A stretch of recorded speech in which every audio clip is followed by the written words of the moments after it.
Kung tatanawin ang pupuntahan, parang malayo ka pa. Kung lilingunin ang pinanggalingan, malayo ka na.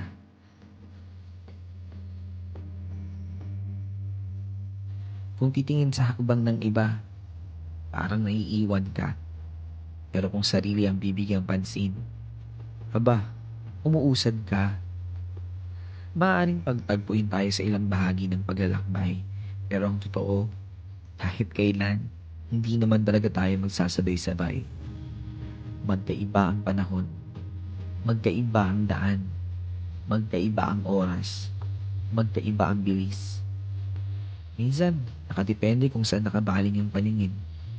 Pero isa lang ang sigurado, kahit pabagal, kahit pahinto-hinto, kahit nakakapagod, kahit nakakahapo, sa huli, makakarating.